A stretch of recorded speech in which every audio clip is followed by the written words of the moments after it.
Good morning, friends.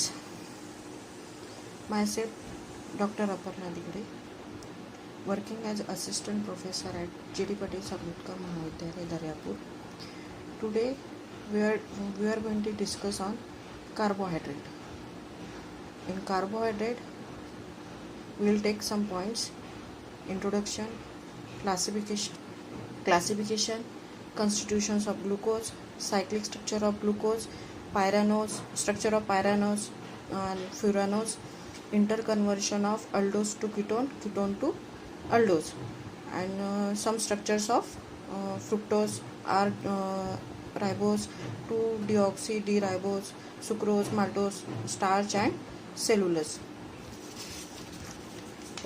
Now first of all, introduction.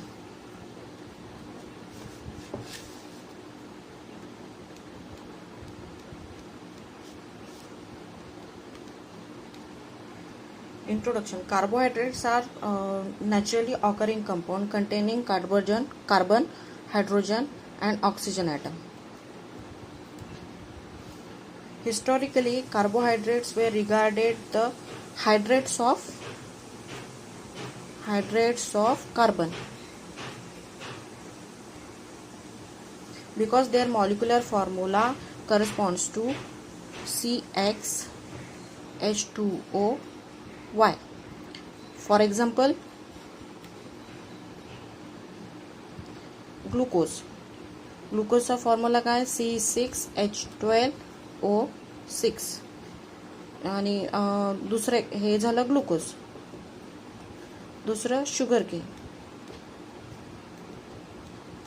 Sugar केनचा formula काय C12H22O11. आता आलं definition of glucose.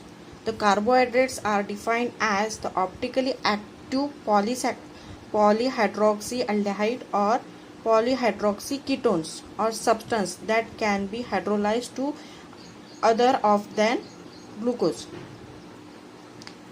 आता nomenclature मध्ये कसं असते, याच्यामध्ये कार्बोहायड्रेटमध्ये सफिक्स कोणता वापरतात,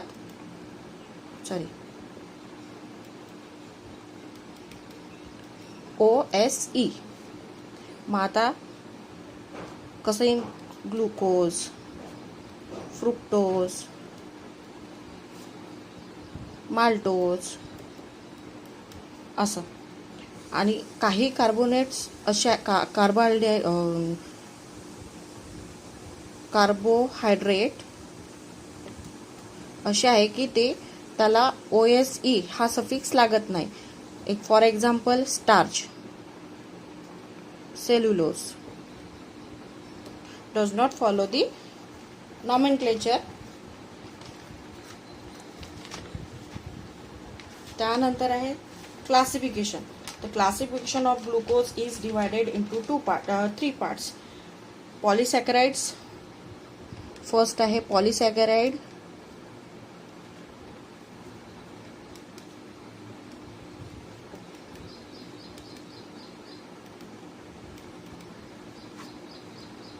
दुसरं येईल तुमचं ऑलिगोसॅकराइड. तिसरं मोनोसॅकराइड.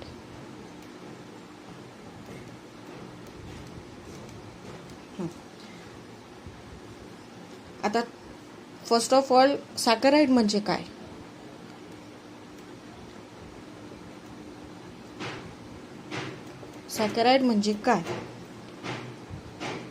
सॅकराइड हा लॅटिन वर्ड आहे, comes from Latin. Saccharum means sugar. ठीक आहे. आता जे हे पॉलिसॅकराइड्स आहे, पॉलिसॅकराइडचं हायड्रोलिसिस होऊन काय मिळतं तुम्हाला, हायड्रोलिसिस काय मिळते, ऑलिगोसॅकराइड्स. पुन्हा फर्दर हायड्रोलिसिस केलं ऑलिगोसॅकराइड्सचं तर काय मिळतं तुम्हाला, मोनोसॅकराइड्स. आता हे याची रिॲक्शन कशी दाखवाल, example C6H10 COO5/N. हा काय झाला तुमचा पॉलिसॅकराइड. याचा हायड्रोलिसिस जर झालं, हायड्रोलिसिस केलं HOH प्लस आयन, तर काय होईल NC12H22O11. हा काय झाला तुमचा ऑलिगोसॅकराइड. फर्दर हायड्रोलिसिस झालं H प्लस आयन, तर काय मिळतो तुम्हाला मोनोसॅकराइड 2NC6H12O6. हा काय झाला मोनोसॅकराइड. मोनोसॅकराइड म्हणजे काय, तर याच्यामध्ये एकच कंटेनिंग सिंपल कंपाऊंड. म्हणजे एक्झाम्पल काय याचं, आता आपण इथेच घेऊ क्लासिफिकेशन. तर याच्यामध्ये 3 पार्ट्समध्ये डिवाइड होते हे. एक पहिलं मोनोसॅकराइड्स, आता शॉर्टमध्ये लिहिते मी ऑलिगोसॅकराइड, आणि तिसरा आहे पॉलिसॅकराइड.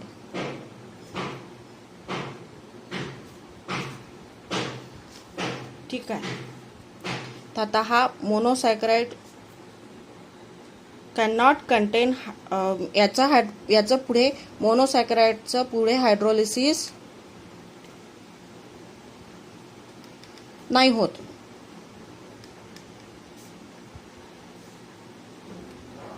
याचं एक्झाम्पल काय आहे, ग्लुकोज किंवा फ्रुक्टोज.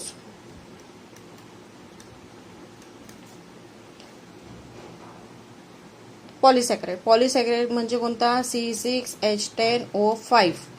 हा झाला तुमचा पॉलिसॅकराइड. काय, याचा हायड्रोलिसिस होऊन इट कंटेन मेनी मोनोसॅकराइड्स. पॉलिसॅकराइड्स मध्ये काय असतात, मेनी मोनोसॅकराइड्स. मग ऑलिगोसॅकराइड्स मध्ये काय असतात, 2 किंवा जास्ती, 2 और मोर. याच्यात खूप सारे असतात. ऑलिगोमध्ये 2 किंवा त्याच्यापेक्षा जास्त, आणि मोनोमध्ये सिंगल मोनोसॅकराइड असतात. म्हणून हा मोनोसॅकराइड. ऑलिगोसॅकराइड म्हणजे 2 किंवा त्याच्यापेक्षा जास्त ऑलिगोसॅकराइड, आणि खूप सारे मोनोसॅकराइड्स जर असतील तर तो म्हणजे काय, पॉलिसॅकराइड. तर आता पॉलिसॅकराइड 100 म्हणजे किती, 100 किंवा 1000, हंड्रेड्स और thousands of monosaccharides. Example cellulose, starch, हे काय झाले पॉलिसॅकराइड्स. ऑलिगोसॅकराइड्स कोणते झाले, ऑलिगोसॅकराइड्स पुन्हा 2 याच्यामध्ये डिवाइड होतो, डायसॅकराइड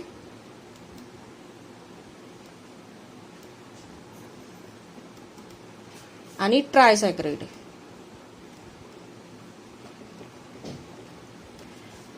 आता डायसॅकराइडचं जर हायड्रोलिसिस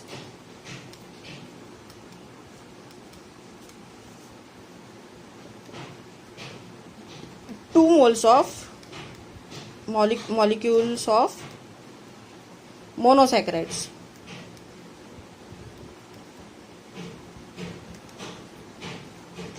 ट्रायसॅकराइड्स मध्ये काय, याचं जर हायड्रोलिसिस केलं, ट्रायसॅकराइड मध्ये जर hydrolysis it gives 3 moles of molecules of monosaccharide. मोनोसॅकराइड म्हणजे कोणता, त्याच्यामध्ये एकच मोनोसॅकराइड आहे. आणि मोनोसॅकराइडचं एक्झाम्पल कोणतं, तर ग्लुकोज. आणि आता डायसॅकराइडचं एक्झाम्पल माल्टोज. आणि ट्रायसॅकराइडचं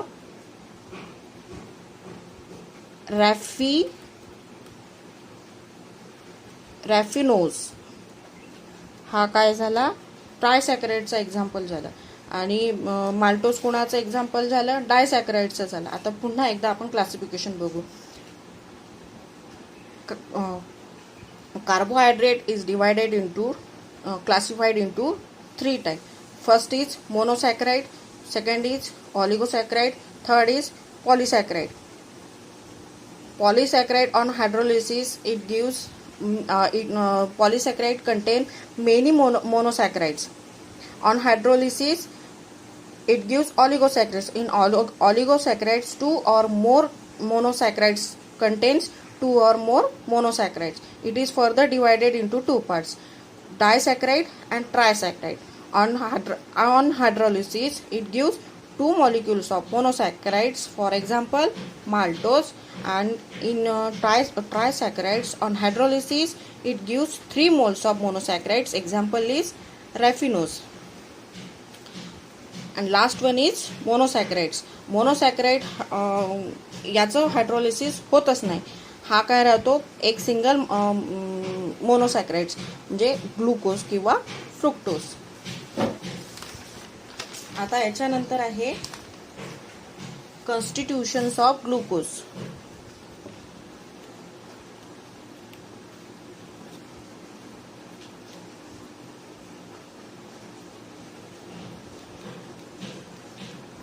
आता कॉन्स्टिट्यूशन्स ऑफ ग्लुकोज मध्ये काय येईल, फर्स्ट येईल मॉलिक्युलर फॉर्म्युला.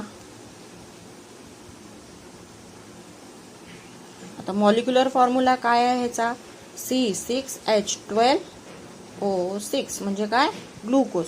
दुसरा पॉइंट काय येणार, presence of aldehyde group. Presence of aldehyde group. Aldehyde group म्हणजे कोणता, CHO. आता याच्यामध्ये प्रेझेन्स ऑफ अल्डिहाइड कसं काढू शकतो आपण, तर glucose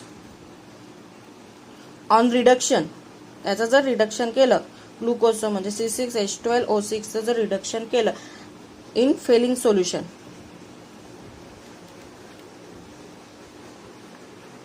reduce to failing solution and Tollens reagent.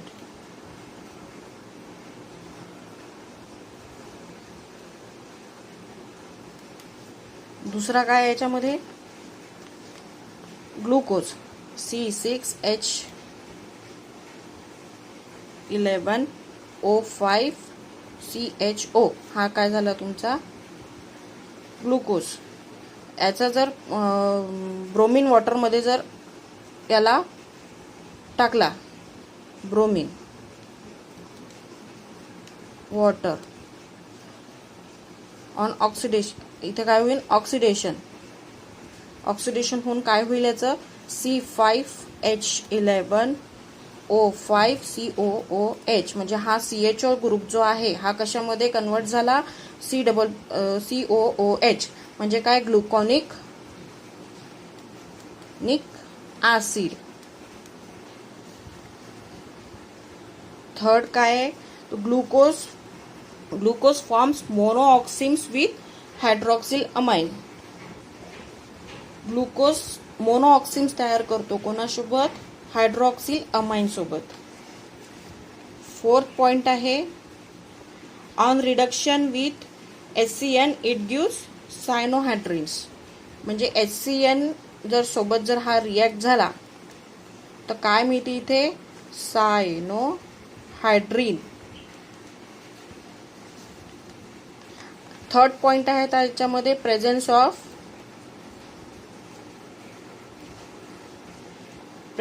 Of 5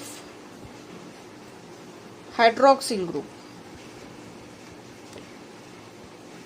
hydroxyl group म्हणजे कुठले group, OH group. When glucose is treated with acetic anhydride and sodium acetate on acylation, it gives glucose pentacetate.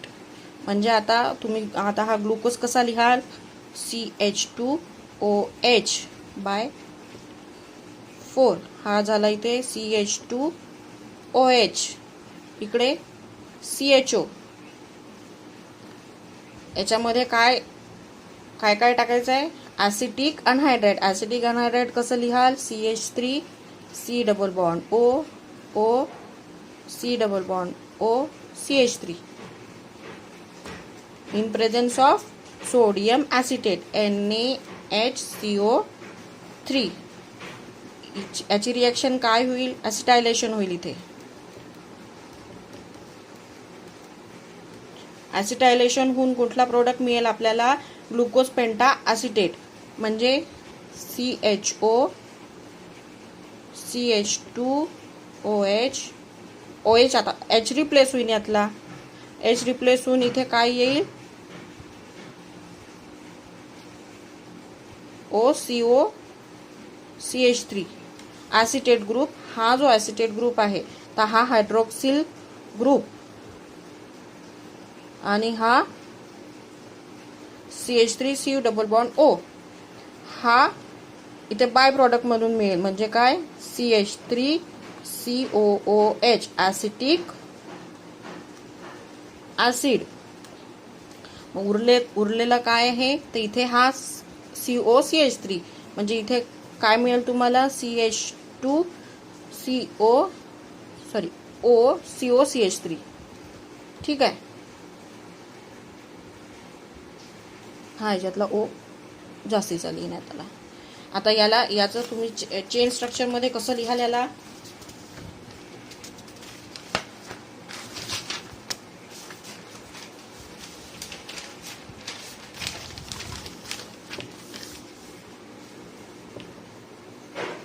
C double bond O, हा झाला H. मग इथे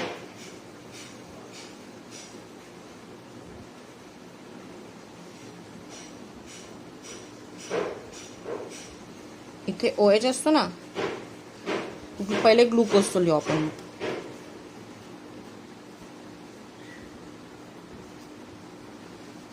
किंवा एका साईडला लिहिले तरी चालेल.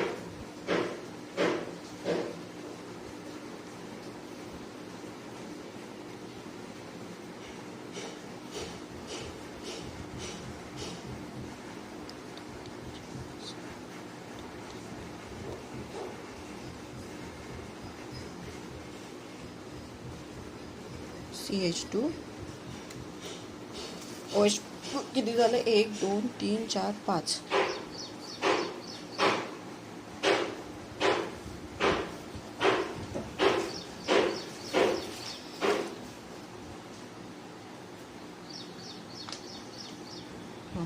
ठीक आहे, बरोबर आहे.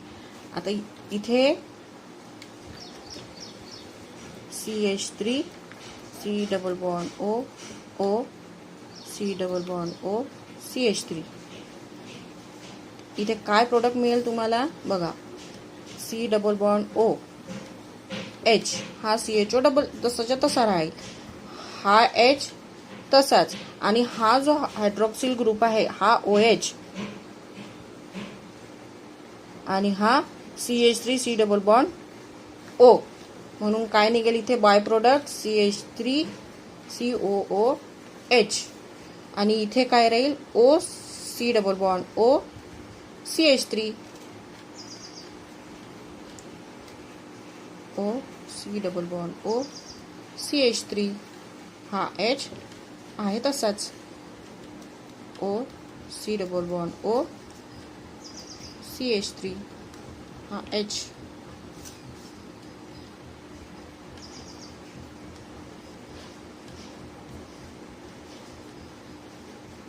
H इथे येईल CH2 O CO CH3. हा झाला तुमचा ग्लुकोज पेंटा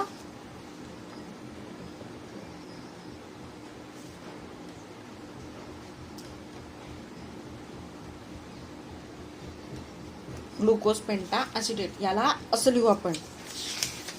काय केलं? हायड्रॉक्सिल ग्रुपचं मिळवायसाठी glucose is treated with acetic anhydride in presence of sodium acetate. It gives glucose penta-acetate. OH group is replaced by CH3C double bond O group. ठीक आहे. मग आता याच्यानंतर आहे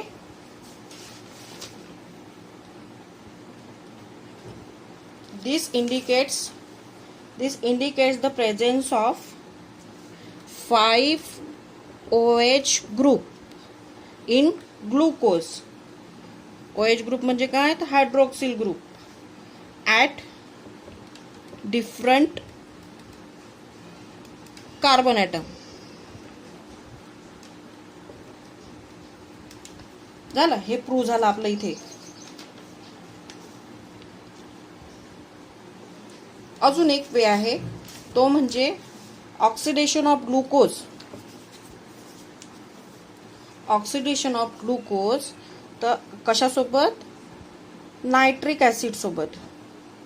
म्हणजे हा CH2OH/4 CH2OH कशासोबत, नायट्रिक ॲसिड सोबत HNO3. इथे काय मिळालं आपल्याला, सॅक्रिक ॲसिड. सॅक्रिक ॲसिड कसं लिहिणार, COOH. हा जो CHO आहे, हा CHO इथे काय येणार, COOH CH2OH/4.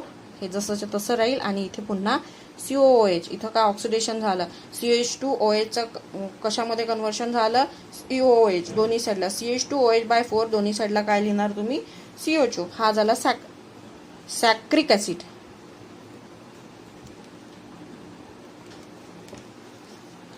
आता याच्यानंतर आहे presence of 6 carbon item.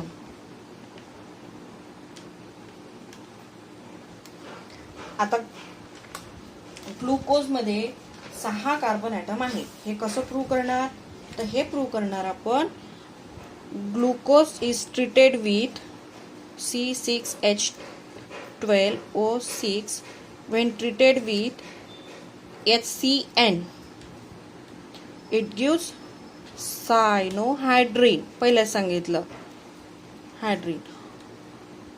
On hydrolysis. आता जर इथे हायड्रोलिसिस केलं, हायड्रोलिसिस म्हणजे काय, HOH.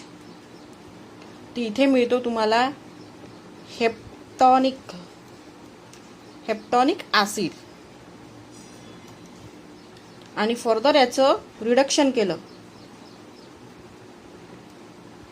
कोणासोबत, HI आणि रेड फॉस्फरस सोबत. तर इथे काय मिळतं तुम्हाला, एन हेप्टॉनिक ॲसिड. एन हेप्टॉनिक ॲसिड म्हणजे कसा लिहिणार, हा आहे स्ट्रेट चेन कंपाऊंड CH3CH2. हेप्टॉनिक म्हणजे किती, हेप्टेन म्हणजे किती, 7 कार्बन ॲटम.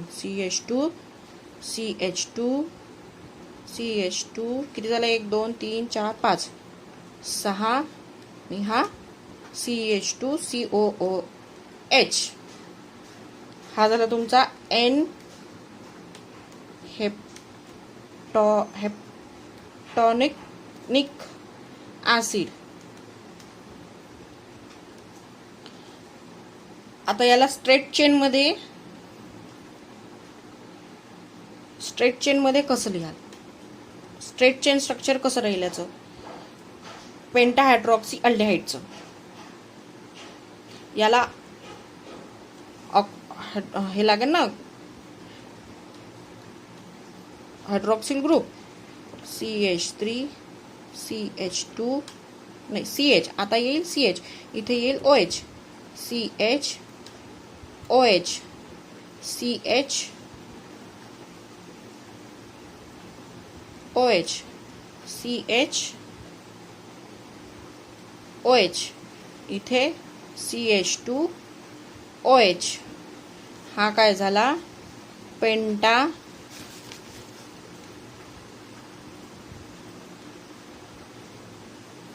हायड्रॉक्सिल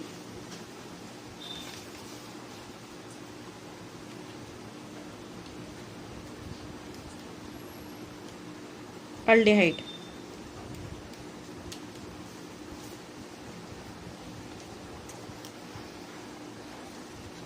चला, आता याच्यानंतर आहे आपल्याला,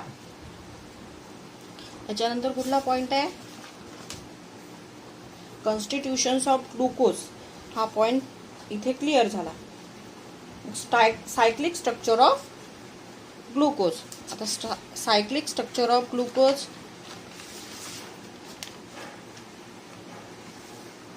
कसं कळणार? सायक्लिक स्ट्रक्चरमध्ये आहे म्हणून ग्लुकोजचं cyclic structure. Glucose does not reduce Schiff reagent colour.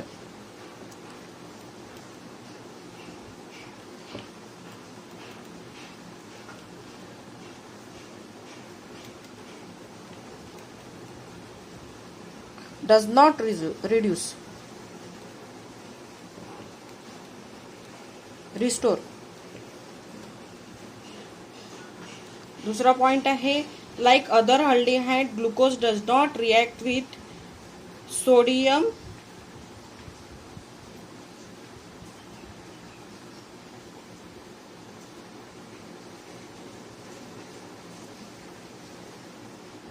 sulfite. Aldehyde, like other aldehyde, glucose does not react with NaHSO3, NH3 and Grignard's reagent. The glucose pentaacetate does not react with hydroxylamine. आता याचं cyclic structure कसं आहे? तर पहिले इथे लिहिणार आपण C double bond O H C OH H C H OH C OH H C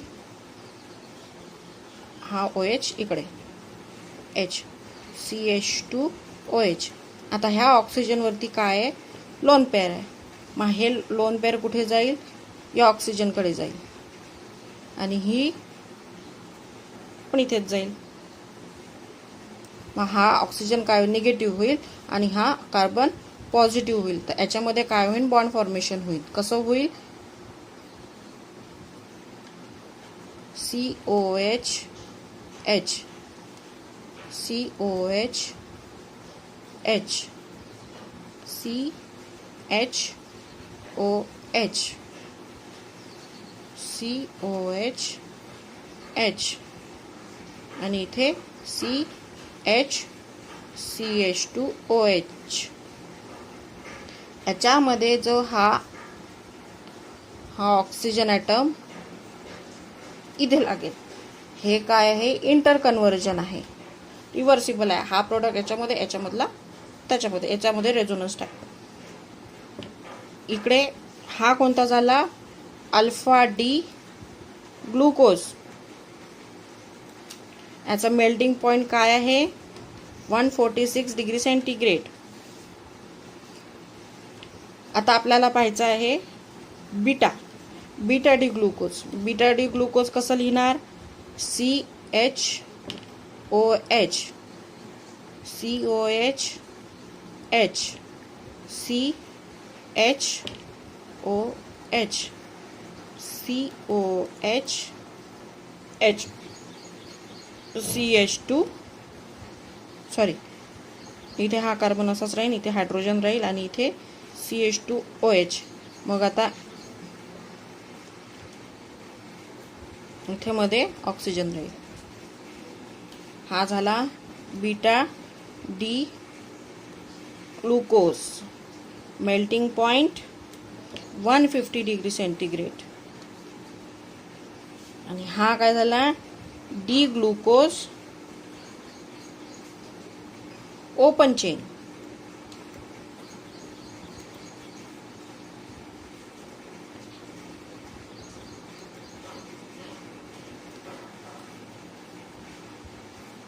हे झालं सायक्लिक स्ट्रक्चर. आता याच्यानंतर आहे आपल्याला स्ट्रक्चर बघायचं आहे pyranose and furanose. Structure of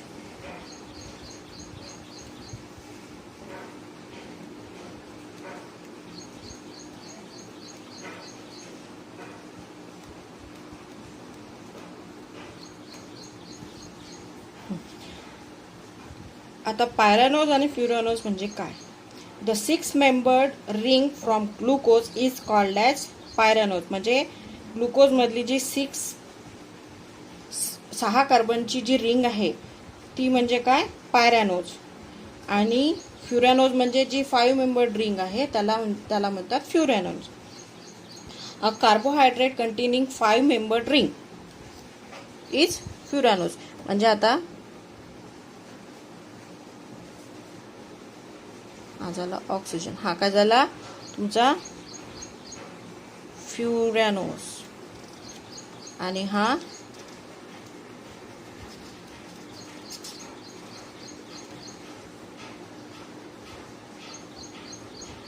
पेंटॅनोज. याच्यात बॉन्ड राहिला,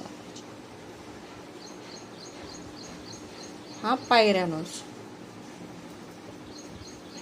5 मेंबर्ड रिंग म्हणजे फ्युरॅनोज आणि 5 मेंबर्ड रिंग म्हणजे फ्युरॅनोज आणि 6 मेंबर्ड रिंग म्हणजे पायरॅनोज.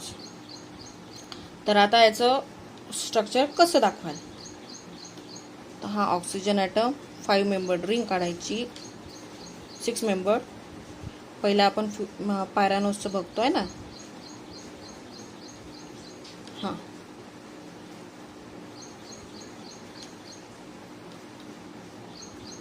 इथे येईल HOH, HOH, OH, हा H,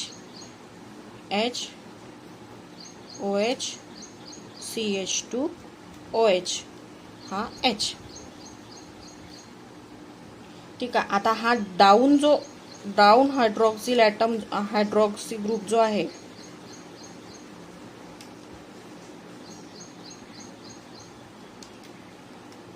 हा काय झाला अल्फा. आणि अप्पर जो राहील तो म्हणजे बीटा. आता तो पण दाखवते.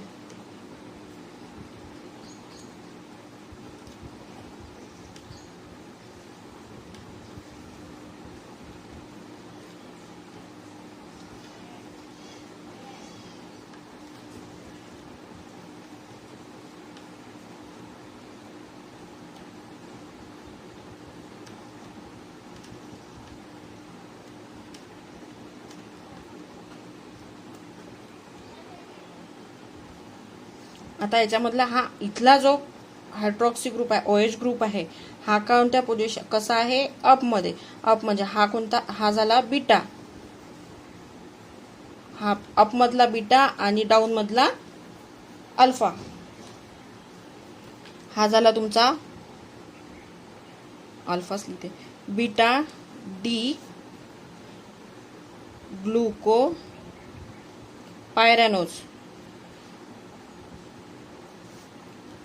आणि हा अल्फा डी ग्लुको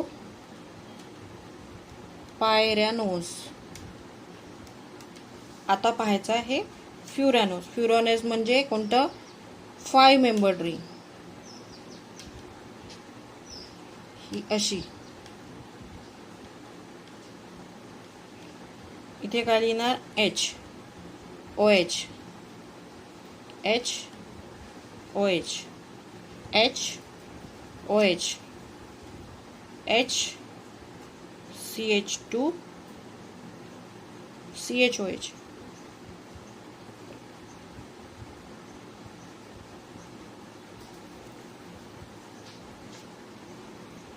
हे झालं अल्फा. याचं नाव काय होईल, alpha D Gluco फ्युरॅनोज.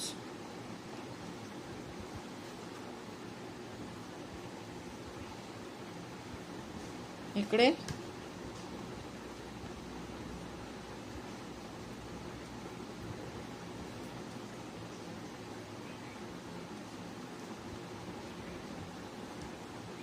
OH, HOH,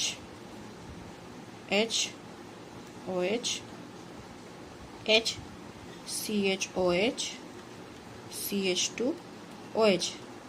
आता याच्यामधला हा जो झाला हा अप पोझिशन मध्ये आहे, म्हणजे हा कोणता झाला, beta. Beta D glucopyranose. आता याच्यामध्ये बघायचं आहे इंटर कन्व्हर्जन. आता याच्यात आपलं राहिलेलं आजच्या लेक्चरसाठी एवढंच ठीक आहे. याच्यानंतर घ्यायचं आहे आपल्याला interconversion of aldose and ketose and structures of fructose, sucrose, maltose, starch वगैरे यांचं स्ट्रक्चर. हे आपण आता नेक्स्ट लेक्चरमध्ये घेऊ. थँक्यू.